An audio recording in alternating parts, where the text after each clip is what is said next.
Don't fight your own people. Hey, I'm Chuck, the bureaucrat, and I've told you before how the Pentagon is like a giant computer where the main components are human beings. And today, what I want to do is I want to show you how this massive organization organizes itself in order to get things done. The way I like to think about this is like a railroad. You got people who make a train run, like your engineer, your brakeman, and that guy who shovels coal. In the Pentagon, these are your action officers and your subject matter experts. Then you got a group of people who make sure that the trains run on time.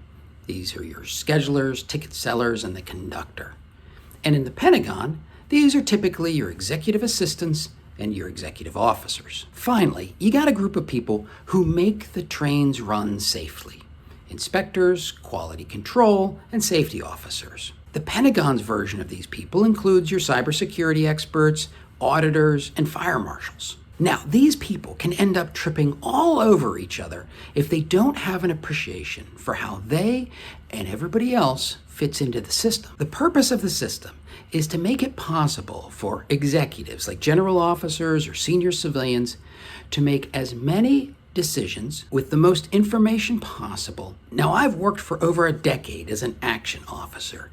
You take an issue and you drive towards a decision. But that breeds a certain single-mindedness that can be problematic. Action officers try to demand meetings that executive assistants can't support.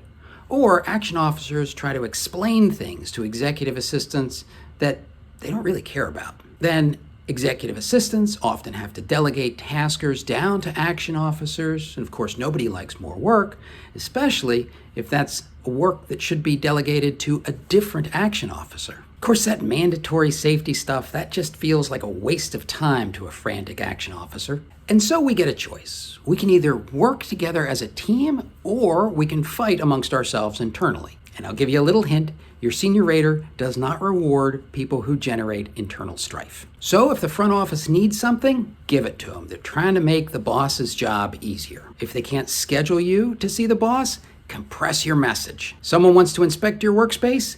Comply and move on. Don't fight your own people. Save your energy for the fights that matter. And watch this video on how to dominate a conference room instead.